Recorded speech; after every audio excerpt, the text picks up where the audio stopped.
지금 이 오디오를 듣고 계신 여러분, 채널 구독과 좋아요, 그리고 알림 설정까지 눌러주시면 이런 깊이 있는 인간관계 이야기를 가장 먼저 만나보실 수 있습니다.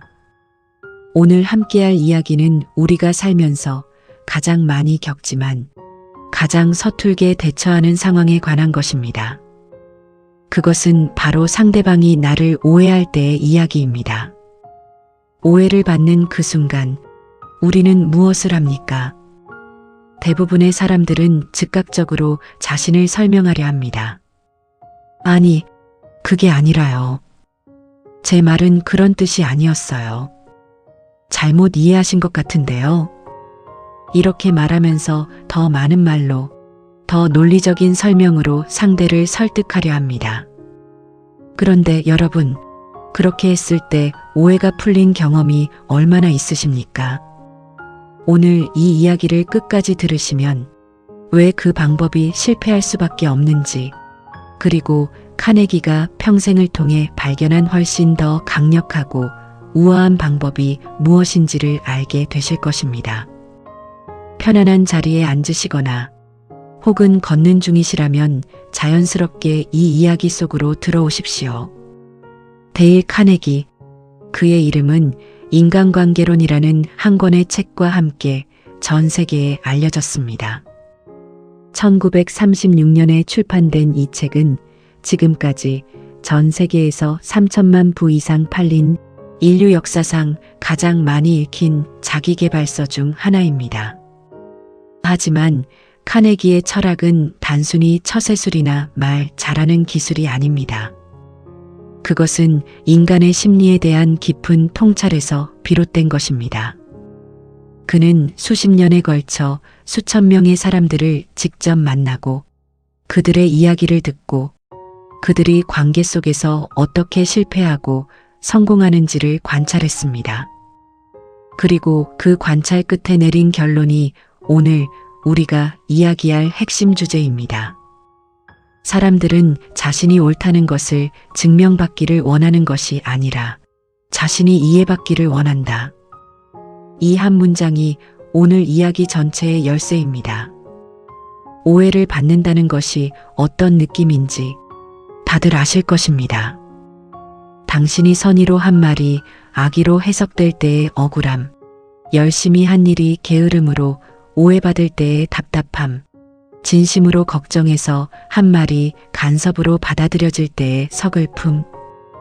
이 감정들은 모두 공통점이 있습니다. 그것은 나는 이렇게 생각하지 않는데 왜 저 사람은 그렇게 받아들이는 것일까라는 인식의 간극에서 옵니다. 그리고 이 간극 앞에서 우리의 본능은 말합니다. 설명해라. 증명해라. 상대가 틀렸음을 알게 해라. 이 본능은 매우 자연스럽습니다. 자신이 옳다는 것을 증명하고 싶은 욕구는 인간의 가장 기본적인 심리적 욕구 중 하나입니다. 카네기는 이것을 알았습니다.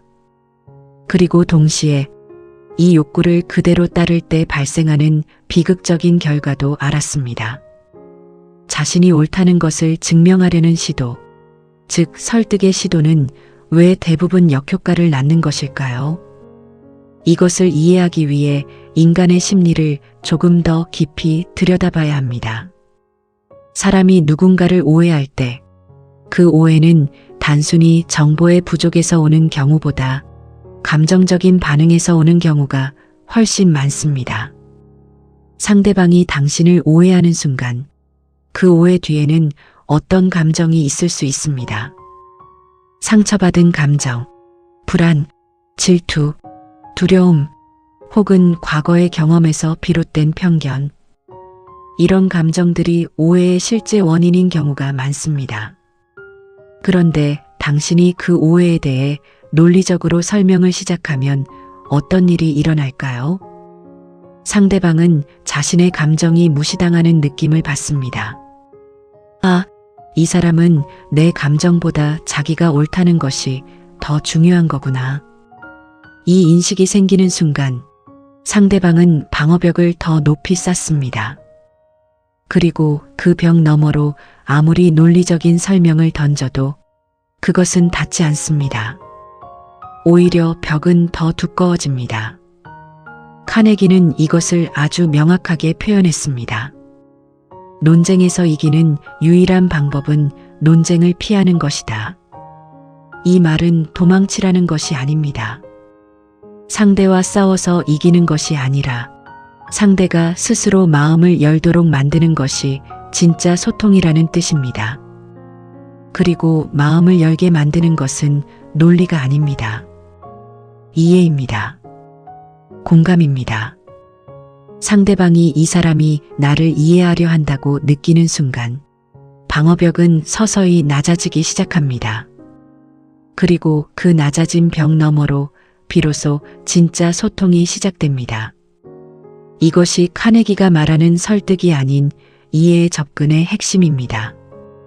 이제 좀 더 구체적인 상황으로 들어가 보겠습니다. 직장에서 상사가 당신의 보고서를 보고 이걸 대충 썼군요라고 말한다고 가정해 봅시다. 당신은 그 보고서를 위해 밤을 새웠습니다. 정말 최선을 다했습니다. 이 상황에서 가장 흔한 반응은 무엇일까요? 아닙니다. 저는 이 보고서에 정말 많은 시간을 투자했습니다. 여기 봐주세요. 이 부분은 이런 이유로. 이렇게 자신을 방어하기 시작합니다. 하지만 카네기라면 이 상황에서 어떻게 했을까요? 제 보고서에서 어떤 부분이 부족하다고 느끼셨나요? 딱 이 한마디를 했을 것입니다.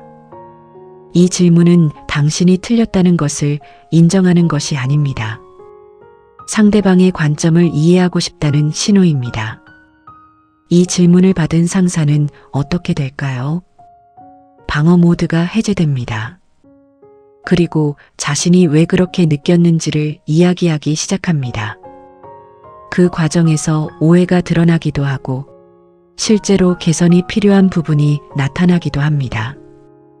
어느 쪽이든 그것은 설득 시도보다 훨씬 생산적인 결과를 만들어냅니다. 카네기의 철학 중 가장 중요한 원칙 하나를 이야기해 봅시다. 그것은 상대방의 관점에서 보라입니다. 이것은 단순히 상대방의 입장을 생각해 봐라는 수준이 아닙니다. 진정으로, 완전히 상대방의 눈으로 세상을 보려는 노력을 의미합니다. 오해가 발생하는 이유를 생각해 보면 대부분의 경우 두 사람이 서로 다른 정보와 경험과 감정을 가지고 같은 상황을 바라보기 때문입니다. 당신이 보는 세상과 상대방이 보는 세상은 같은 사건을 공유하면서도 완전히 다른 그림을 보여줄 수 있습니다. 이것을 인정하는 것이 첫 번째입니다. 나의 관점이 유일하게 옳은 관점이 아닐 수 있다. 이 인정이 쉽지 않습니다. 왜냐하면 우리는 모두 자신의 경험과 논리 속에서 살고 있기 때문입니다. 하지만 이 인정 없이는 진정한 이해의 접근이 불가능합니다. 상대방의 관점에서 보기 위한 구체적인 방법을 카네기는 여러 가지로 이야기했습니다. 그중 가장 핵심적인 것이 바로 경청입니다. 그런데 우리가 흔히 아는 경청과 카네기가 말하는 경청은 다릅니다. 흔히 우리는 상대방의 말을 들으면서 속으로는 내 반박을 준비합니다. 상대가 말하는 동안 맞아, 그런데 사실은 을 속으로 정리하고 있습니다. 이것은 진짜 경청이 아닙니다. 카네기가 말하는 경청은 상대방의 말이 완전히 끝날 때까지 내 안에서 어떤 반응도 형성하지 않고 오직 상대방이 무엇을 느끼고 무엇을 원하며 무엇이 두렵고 억울한지를 이해하려는 자세입니다. 이것은 훈련이 필요합니다. 처음에는 매우 어렵습니다. 하지만 이 경청의 기술이 몸에 배기 시작하면 오해를 해소하는 속도가 놀랍도록 빨라진다는 것을 경험하게 됩니다. 카네기는 자신의 경험에서 이런 이야기를 했습니다. 한 번은 그가 강연 중에 청중 한 명이 그의 주장에 강하게 반박하는 상황이 생겼습니다. 그 사람은 매우 공격적인 어조로 카네기의 이론이 틀렸다고 주장했습니다. 주변의 모든 사람들이 카네기가 어떻게 반응할지 지켜보고 있었습니다. 카네기는 어떻게 했을까요? 그는 먼저 고개를 끄덕였습니다. 그리고 이렇게 말했습니다. 당신의 말씀이 맞을 수 있습니다. 제가 놓친 부분이 있을 수 있어요. 조금 더 자세히 말씀해 주시겠어요? 그 순간 공격적이었던 청중의 분위기가 바뀌었습니다. 반박자는 자신의 주장을 더 설명하기 시작했고 그 과정에서 사실 그가 오해했던 부분이 자연스럽게 드러났습니다. 카네기가 자신을 방어했다면 그 강연장은 논쟁의 장이 되었을 것입니다. 하지만 카네기는 이해를 먼저 선택했고 그 결과 분위기는 협력의 장으로 바뀌었습니다. 이제 오해를 받는 상황에서 우리가 흔히 저지르는 실수들을 하나씩 살펴보겠습니다. 첫 번째 실수는 즉각적인 부정입니다. 아니에요. 그게 아니에요. 잘못 이해하신 거예요. 이런 말들은 상대방에게 당신이 틀렸어요 라는 신호로 받아들여집니다. 그리고 사람은 자신이 틀렸다는 것을 지적받으면 방어 본능이 즉각 작동합니다. 심리학에서는 이것을 심리적 저항이라고 합니다. 압력을 받으면 반대 방향으로 힘을 쓰려는 본능. 이것이 우리 안에 깊이 내재되어 있습니다. 그래서 오해를 즉각적으로 부정하면 상대방은 자신의 오해를 더 강하게 붙잡는 역설적인 현상이 발생합니다. 두 번째 실수는 과도한 설명입니다. 오해를 받으면 많은 사람들이 더 많은 정보를, 더 자세한 설명을 제공하면 이해받을 수 있다고 생각합니다. 하지만 감정적으로 닫혀있는 상대방에게 아무리 많은 정보를 제공해도 그것은 처리되지 않습니다. 감정의 문이 닫혀있는 상태에서는 논리의 열쇠가 작동하지 않습니다. 세 번째 실수는 감정적인 반응입니다. 억울함에 목소리가 높아지고 표정이 굳어지며 방어적인 자세가 되는 것. 이것이 상대방에게는 이 사람이 화를 낸다는 신호로 읽힙니다.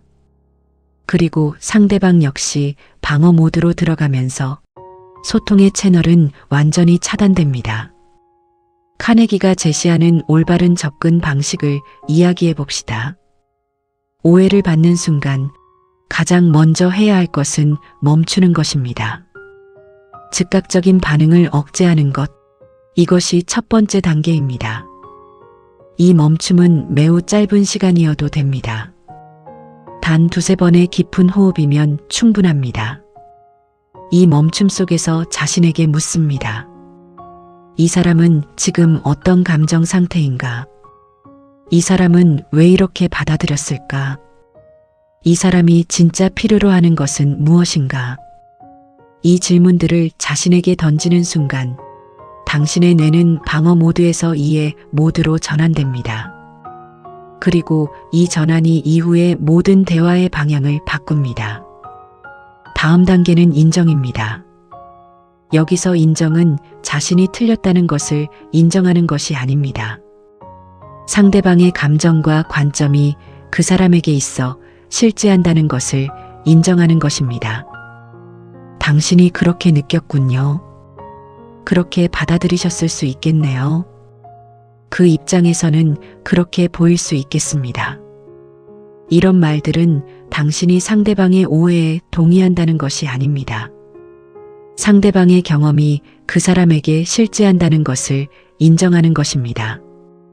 이 인정을 받는 순간 상대방의 심리는 미묘하게 변합니다.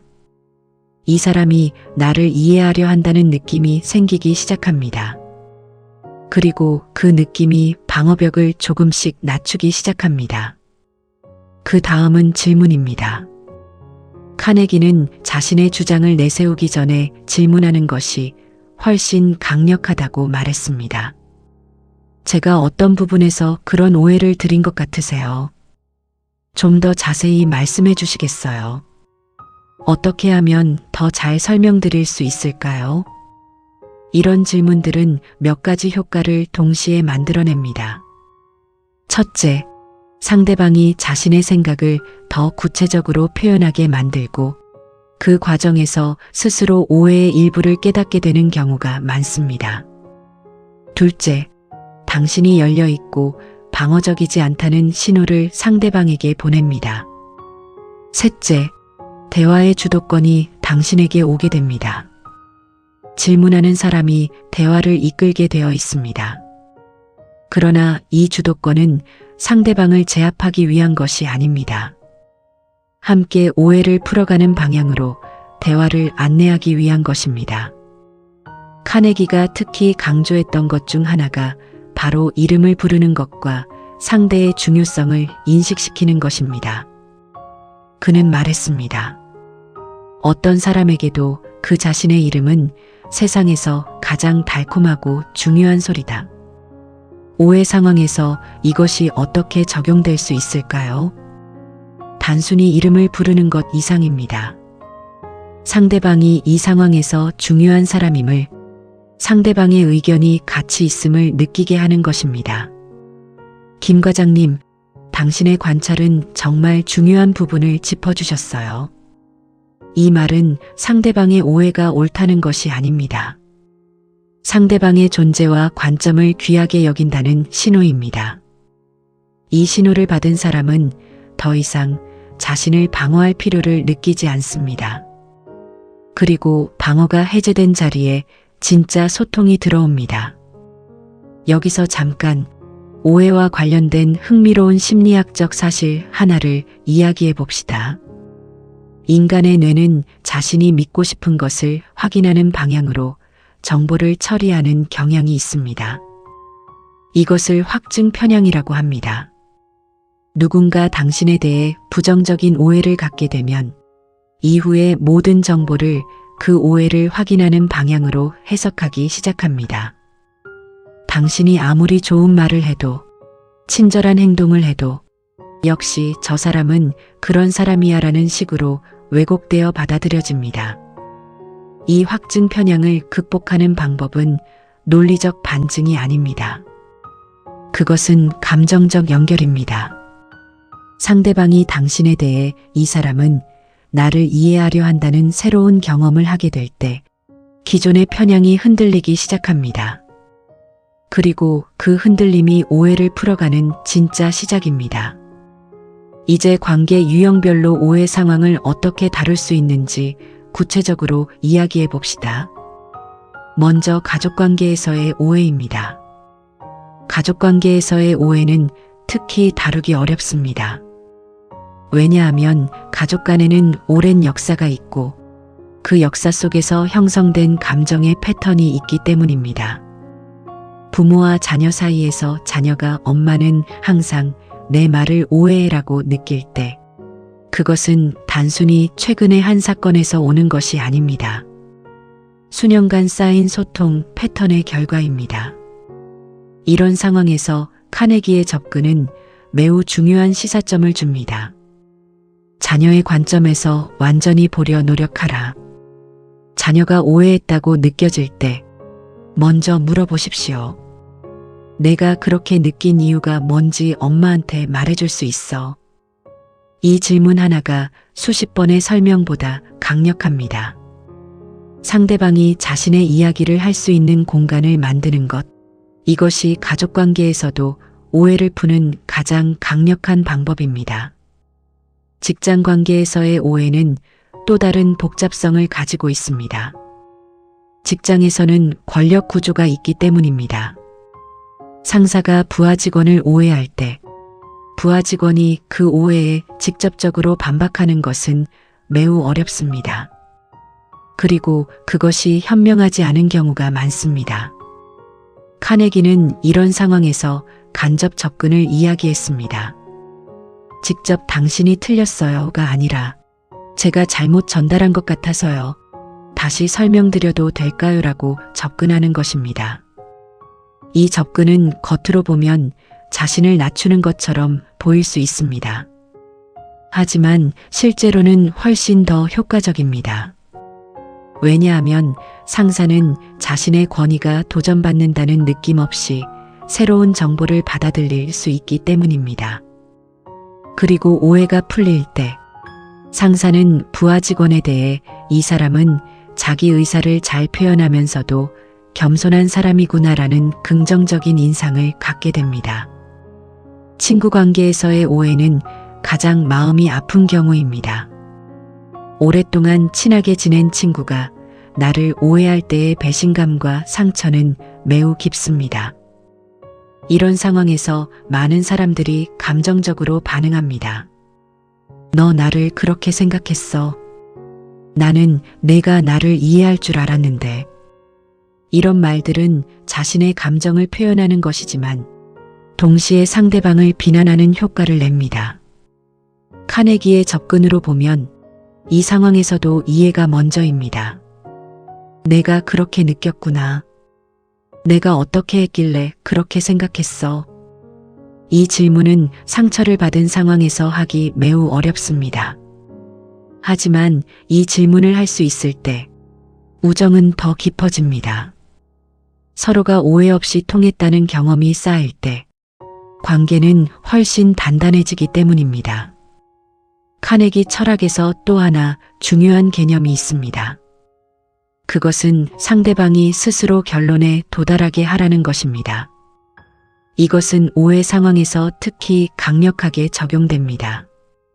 당신이 나는 그런 사람이 아니에요라고 말하는 것보다 상대방이 스스로 이 사람이 그런 사람이 아니구나라고 느끼게 하는 것이 훨씬 강력합니다. 어떻게 이것이 가능할까요? 바로 질문을 통해서입니다.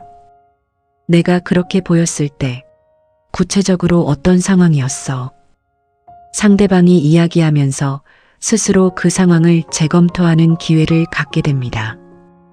그리고 많은 경우 이야기를 하면서 스스로 내가 조금 과하게 받아들였을 수도 있겠다는 생각에 자연스럽게 도달합니다. 이것을 당신이 강요했다면 절대 일어나지 않았을 변화입니다. 하지만 상대방이 스스로 도달했기 때문에 그 변화는 진짜이고 지속적입니다.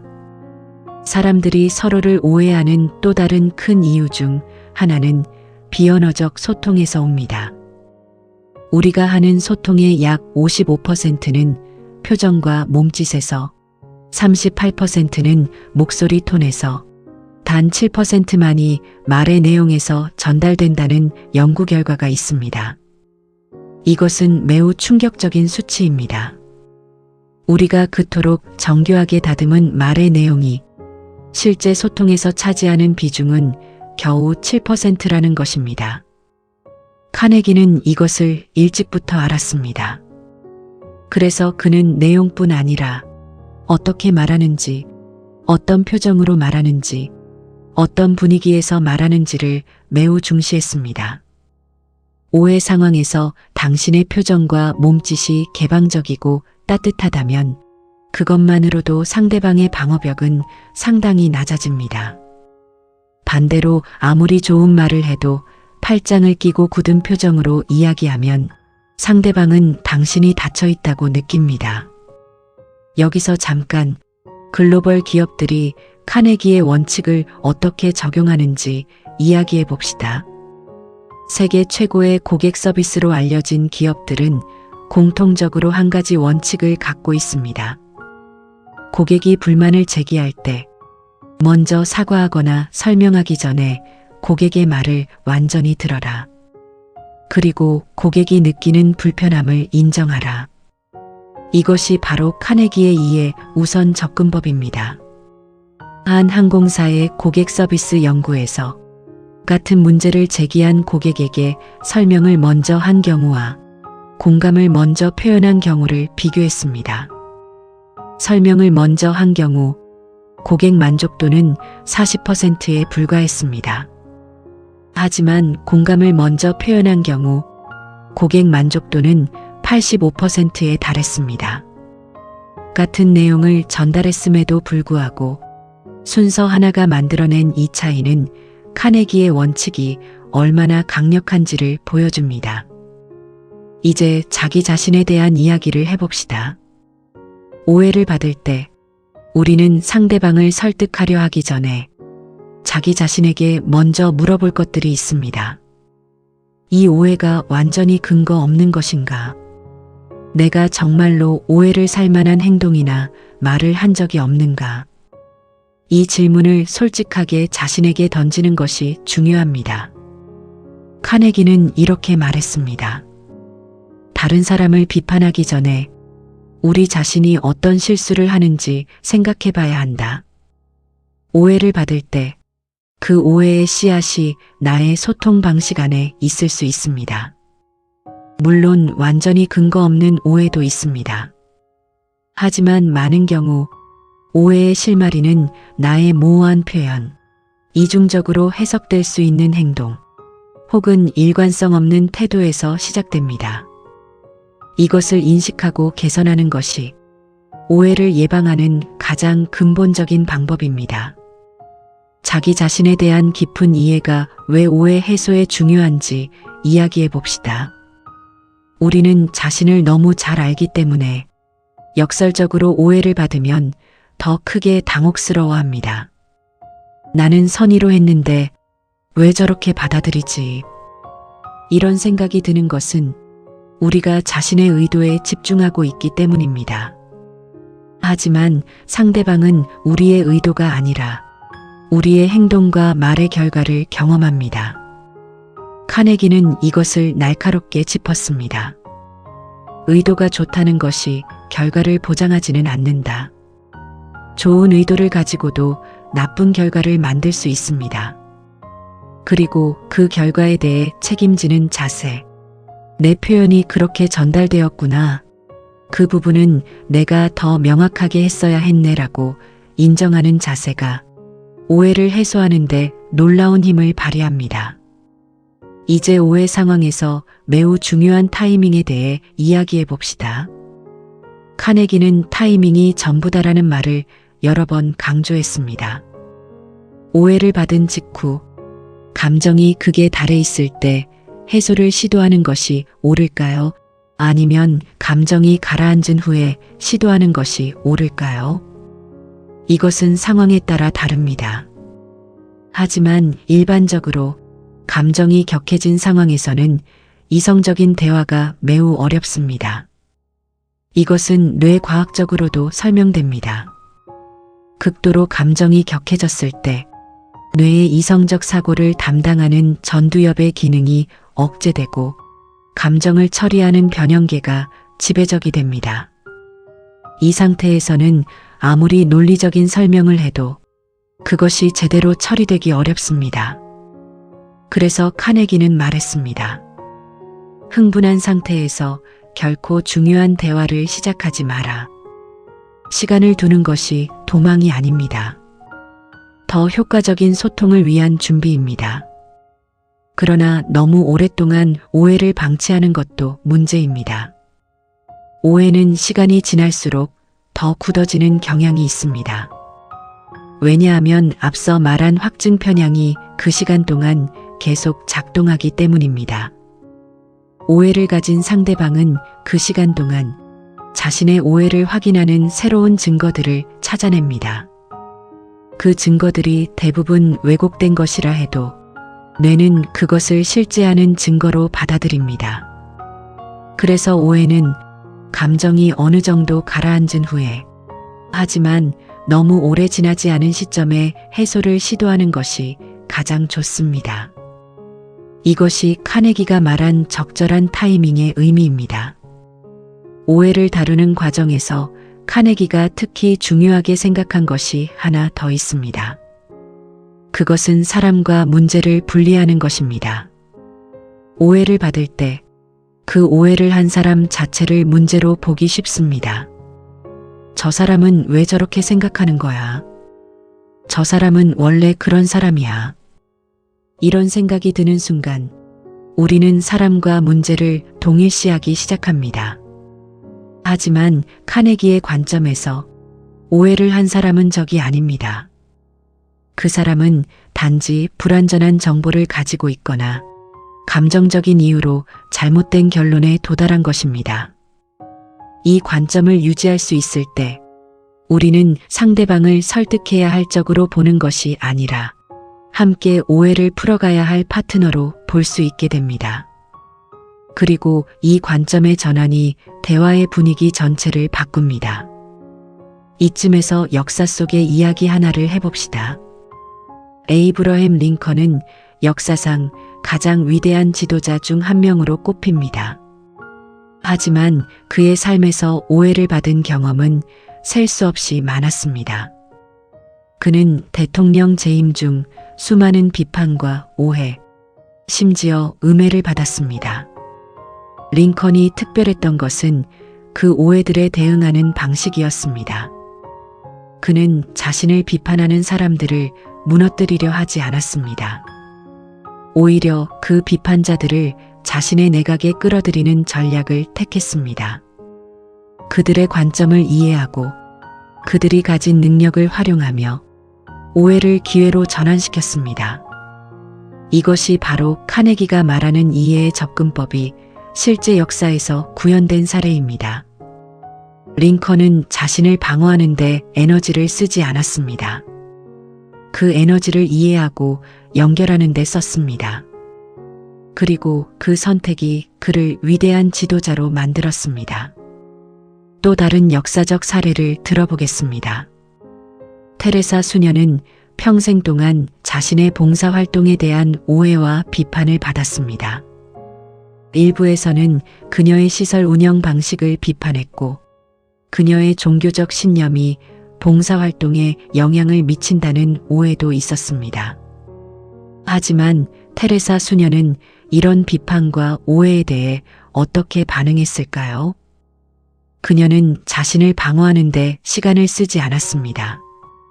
비판하는 사람들을 직접 만나 그들의 이야기를 들었습니다. 그리고 그들이 이해할 수 있는 방식으로 자신의 사역을 설명했습니다. 와서 직접 보시겠어요? 이 한마디가 수많은 오해를 풀었습니다. 직접 경험하게 하는 것, 그것이 가장 강력한 이해의 도구였습니다. 카네기가 말했듯 보여주는 것이 말하는 것보다 강하다. 이제 현대적인 맥락에서 오해를 이야기해 봅시다. 디지털 소통이 일상화된 오늘날, 오해는 훨씬 더 빠르고 광범위하게 발생합니다. 문자 메시지, 이메일, 소셜미디어 댓글. 이 매체들은 비언어적 신호가 완전히 제거된 소통 방식입니다. 그래서 같은 말도 훨씬 더 다양하게 해석될 수 있습니다. 마침표 하나가 이모티콘이 없다는 것이, 대답이 늦다는 것이 모두 오해의 씨앗이 될 수 있습니다. 카네기가 오늘날 살아있었다면 아마 이렇게 말했을 것입니다. 중요한 대화는 문자로 하지 마라. 가능하면 얼굴을 보고 이야기하라. 그것이 불가능하다면 최소한 목소리를 들어라. 디지털 소통에서 발생한 오해는 더 상위 매체, 즉 더 많은 정보를 담을 수 있는 매체로 이동해서 해소하는 것이 가장 효과적입니다. 오해가 장기간 지속될 때 관계에 어떤 영향을 미치는지도 이야기해 봐야 합니다. 해소되지 않은 오해는 관계 안에 독소처럼 쌓입니다. 처음에는 작은 불편함이지만 시간이 지날수록 그 독소는 관계 전체에 퍼집니다. 결국에는 새로운 사건들도 모두 오해의 렌즈를 통해 보게 되고 긍정적인 신호조차 부정적으로 해석됩니다. 심리학에서는 이것을 관계 부식이라고 부릅니다. 관계가 천천히 녹아내리는 것입니다. 카네기는 이것을 막기 위해 작은 오해를 즉각적으로 다루는 습관을 가질 것을 권장했습니다. 작은 오해일 때 풀면 쉽게 풀리지만 큰 오해가 되어버리면 그것을 풀기 위해 훨씬 더 많은 에너지가 필요합니다. 그래서 오해를 느끼는 순간 그것을 덮어두지 않고 적절한 방식으로 열어두는 것이 중요합니다. 자기계발의 관점에서 오해를 다루는 능력이 왜 중요한지 이야기해 봅시다. 오해를 잘 다루는 사람은 단순히 더 좋은 관계를 갖는데 그치지 않습니다. 그들은 더 나은 리더가 되고 더 좋은 부모가 되며 더 훌륭한 친구가 됩니다. 오해를 설득으로 해결하려 하지 않고 이해로 접근하는 사람들이 갖고 있는 공통된 특성이 있습니다. 그것은 높은 정서 지능, 즉 EQ입니다. 자신의 감정을 인식하고 조절하는 능력, 타인의 감정을 읽고 공감하는 능력이 뛰어난 사람들입니다. 카네기의 책이 수십 년이 지난 지금도 전 세계에서 읽히는 이유가 바로 여기 있습니다. 그가 이야기한 것들은 사실 EQ의 핵심 원칙들입니다. 그리고 이 능력은 타고나는 것이 아니라 훈련을 통해 발전시킬 수 있습니다.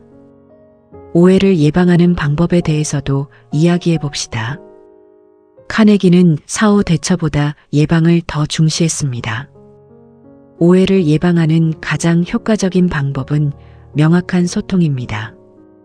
하지만 여기서 명확한 소통이란 더 많은 말을 하는 것이 아닙니다.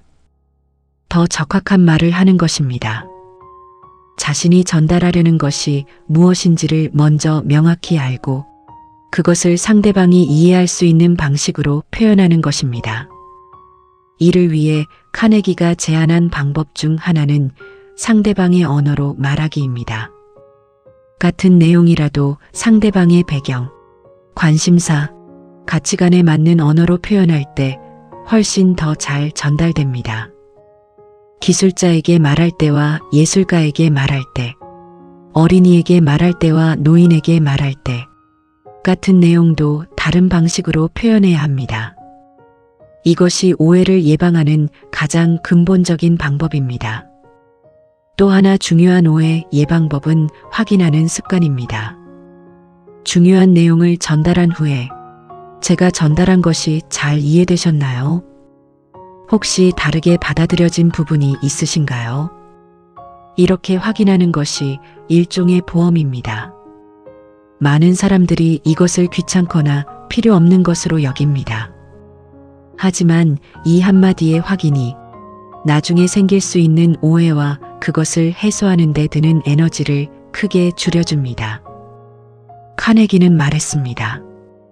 소통은 전달이 아니라 수신이다. 내가 보냈다고 전달된 것이 아니라 상대방이 받았을 때 비로소 소통이 이루어진다는 것입니다. 이제 오해를 받는 상황에서 자신을 돌보는 것에 대해 이야기해 봅시다. 오해를 이해로 접근한다는 것이 자신의 감정을 억압하거나 무시하라는 것이 아닙니다. 오해를 받을 때 느끼는 억울함, 상처, 화는 완전히 자연스러운 감정입니다. 그 감정을 느끼는 것은 좋습니다. 하지만 그 감정에 즉각적으로 반응하는 것과 그 감정을 인식한 후 의식적으로 행동을 선택하는 것은 다릅니다. 카네기는 이것을 자기조절이라고 불렀습니다. 자신의 감정을 억압하는 것이 아니라 그 감정을 알아차리고 그 감정이 당신의 행동을 지배하지 않도록 선택하는 것입니다. 이것은 매우 어렵습니다. 하지만 이 능력이 발달할수록 당신은 어떤 오해 상황에서도 흔들리지 않는 내면의 안정감을 갖게 됩니다.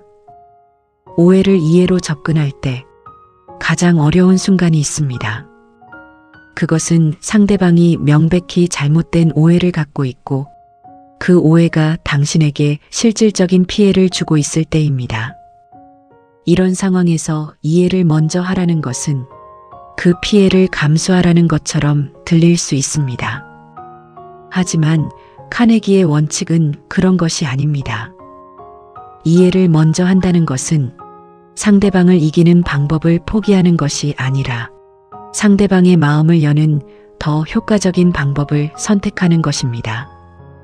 오해로 인한 피해를 막고 싶다면 논쟁으로 상대방을 설득하는 것보다 이해를 통해 상대방의 마음을 여는 것이 훨씬 더 빠르고 효과적입니다. 이것은 이타심이 아닙니다. 매우 현명한 자기 이익 추구입니다. 이제 실제로 오해 상황에서 사용할 수 있는 카네기식 표현들을 몇 가지 소개해 드리겠습니다. 오해를 인식했을 때 사용할 수 있는 첫 번째 표현은 이것입니다. 제가 그렇게 들리게 말했군요. 그건 제가 의도한 것과 달랐는데 더 잘 설명할 기회를 주시겠어요? 이 표현은 자신의 의도와 상대방의 수신 사이의 간극을 인정하면서 동시에 재소통의 기회를 요청합니다. 두 번째 표현은 이것입니다. 당신이 그렇게 느꼈다는 것을 이해합니다. 제 입장에서는 이런 생각이었는데 혹시 이 부분이 오해를 만든 것 같으신가요? 이 표현은 상대방의 감정을 먼저 인정한 후 자신의 의도를 설명하고 오해의 지점을 함께 찾자고 제안합니다. 세 번째 표현은 이것입니다. 제가 어떻게 했으면 더 잘 이해되셨을까요? 이 질문은 매우 강력합니다. 왜냐하면 이 질문은 상대방에게 해결의 방향을 제시할 권한을 주기 때문입니다. 그리고 사람들은 자신이 해결책을 제시했을 때 그 해결책에 더 헌신하는 경향이 있습니다. 오해를 다루는 과정에서 절대 해서는 안 되는 것들도 명확히 이야기해 봅시다. 첫 번째, 그러니까 내 말이 맞잖아요 라는 식의 승리 선언은 절대 금물입니다. 오해가 풀렸을 때 그것을 자신의 승리로 표현하는 순간 상대방은 패배한 느낌을 받습니다. 그리고 패배한 느낌을 받은 사람은 그 관계에서 더 이상 열린 소통을 하지 않으려 합니다. 오해가 풀렸을 때는 오히려 이렇게 말하십시오. 서로 잘 이해하게 되어서 다행이에요. 함께 오해를 풀었다는 공동의 경험으로 만드는 것입니다. 두 번째, 항상, 절대, 매번이라는 말은 피해야 합니다. 당신은 항상 나를 오해해요. 당신은 절대 내 말을 들으려 하지 않아요 라는 말은 상대방을 완전히 방어 모드로 만듭니다. 이런 일반화는 사실이 아닐 뿐만 아니라 상대방에게 나는 변할 수 없는 사람으로 규정당했다는 느낌을 줍니다. 세 번째, 제3자를 끌어들이는 것도 피해야 합니다. 다른 사람들도 다 그렇게 생각해요. 저 사람한테 물어봐요 라는 접근은 오해 해소의 자리를 판결의 자리로 만들어버립니다. 이제 마무리를 향해 가면서 우리가 이야기한 것들을 하나씩 정리해 봅시다. 카네기의 가장 위대한 통찰 중 하나는 이것입니다. 인간을 다루는 데 있어 논리보다 감정이 훨씬 더 강력하다. 오해를 받을 때 우리의 본능은 논리로 상대를 설득하려 합니다. 하지만 진짜 오해 해소는 감정의 언어로 이루어집니다. 상대방이 이해받는다고 느끼는 순간 오해는 자연스럽게 녹기 시작합니다. 이것이 설득이 아닌 이해의 접근이 갖는 진정한 힘입니다. 오해를 받는 상황은 피할 수 없습니다. 우리가 살아가는 한, 다른 사람들과 관계를 맺는 한, 오해는 반드시 발생합니다. 문제는 오해가 생기느냐 아니냐가 아닙니다. 오해를 어떻게 다루느냐입니다. 그리고 카네기가 평생을 통해 우리에게 가르쳐 준 것은 오해를 다루는 방식이 그 사람의 인격을 보여주고 그 사람의 관계의 질을 결정하며 궁극적으로는 그 사람의 삶의 질을 결정한다는 것입니다. 설득하려는 사람과 이해하려는 사람이 같은 오해 상황에 처했을 때 그 결과는 놀랍도록 다릅니다. 설득하려는 사람은 에너지를 소모하고 관계에 상처를 남기며 결국 오해는 더 깊어집니다. 이해하려는 사람은 에너지를 연결에 사용하고 관계를 더 단단하게 만들며 오해를 더 깊은 이해의 기회로 전환합니다. 같은 상황에서 어떤 선택을 하느냐가 삶 전체를 얼마나 다르게 만드는지를 카네기는 수천 명의 사례를 통해 목격했습니다. 그리고 이 선택은 능력의 문제가 아닙니다. 의지의 문제입니다. 이해를 선택하기로 결심하는 순간 당신은 이미 그 방향으로 나아가고 있는 것입니다. 처음에는 어색하고 어렵습니다. 오해를 받는 순간의 본능을 억제하는 것이 쉽지 않습니다. 하지만 한 번, 두 번, 세 번 이해를 먼저 선택하는 경험이 쌓이면 그것은 습관이 됩니다. 그리고 이 습관이 자리 잡은 사람은 어떤 관계에서도 더 깊이 연결되고 더 오래 지속되는 관계를 만들어냅니다. 카네기가 말했듯 다른 사람의 관점을 이해하는 능력이 가장 가치 있는 자산이다. 오늘 이 이야기를 들으신 여러분께 한 가지를 부탁드리겠습니다. 오늘 하루 누군가와의 대화 중에서 오해의 순간이 생기면 먼저 멈추십시오. 그리고 이 질문을 자신에게 던지십시오. 이 사람이 왜 이렇게 받아들였을까? 이 질문 하나가 당신의 소통을 바꾸기 시작할 것입니다.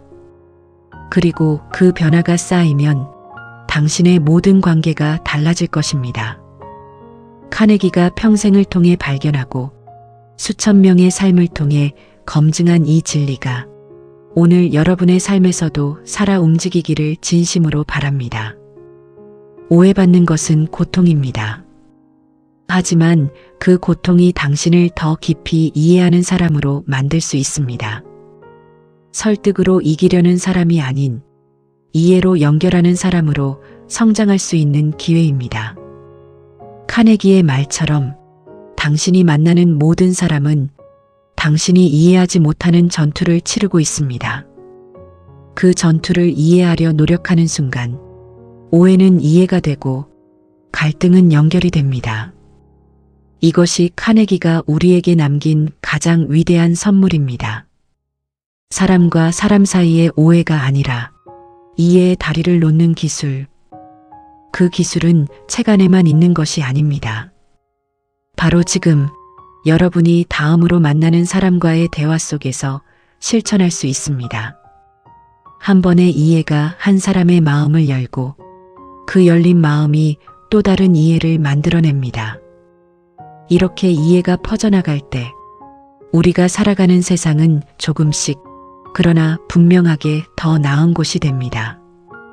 오늘 긴 이야기를 끝까지 함께 해주셔서 진심으로 감사드립니다. 이 이야기가 여러분의 삶 속에서 살아있는 지혜가 되기를 바랍니다. 오해받아서 힘든 날, 이 이야기를 다시 꺼내 보십시오. 설득하려는 마음이 일어날 때 잠깐 멈추고 이해를 먼저 선택해 보십시오. 카네기의 목소리가 그 순간 당신 곁에 있을 것입니다. 상대방의 관점에서 보라. 그것이 전부다. 이 이야기가 마음에 닿으셨다면 소중한 분들과 꼭 나눠주세요. 당신의 공유 한 번이 오해로 힘들어하는 누군가에게 큰 위로와 도움이 될 수 있습니다. 그리고 앞으로도 이런 깊이 있는 인간관계와 삶의 지혜 이야기를 계속 나누고 싶으시다면 지금 바로 구독 버튼을 눌러주세요.